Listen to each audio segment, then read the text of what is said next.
ចាយើងជាឪពុកម្ដាយរបស់កូនគ្រប់រូបរមែងចង់ឃើញកូននឹងមានប្រាជ្ញាឆ្លាតវាងវៃរៀនពូកែខិតខំរៀនប៉ុន្តែទន្ទឹមនឹងនោះគឺយើងជាអ្នកចិញ្ចឹមគាត់យើងក៏បីជ្រើសរើសអ្វីដែលត្រូវនឹងវ័យរបស់កូនយើងតើគាត់នៅទូចប៉ុណ្ណឹងតែយើងអាចផ្ដល់ជាទូរស័ព្ទឲ្យគាត់មើលបានដែរទេហើយតើមើលរយៈពេលប្រមាណដែរបើសិនជាយើងជាអ្នកដែលបានគិតគូរពីកូនរបស់យើងមែនយើងអាចទិញជាសៀវភៅឬក៏សម្ភារៈសិក្សាផ្សេងឲ្យគាត់យកទៅរៀនឬក៏យកទៅធ្វើលំហាត់ឬក៏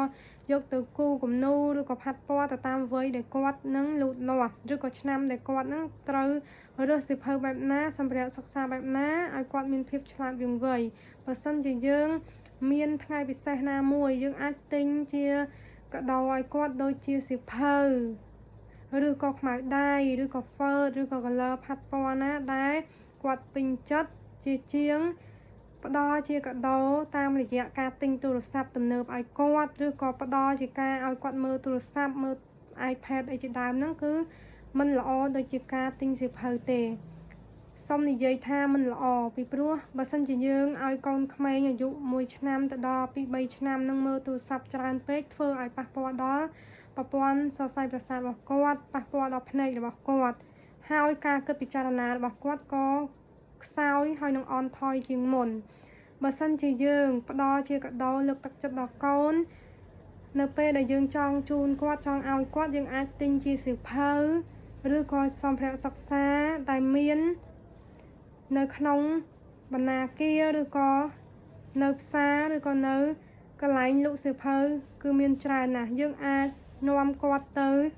ទិញជាមួយយើងហើយយើងអាចបង្ហាញគាត់សម្ភារៈនេះបែបណា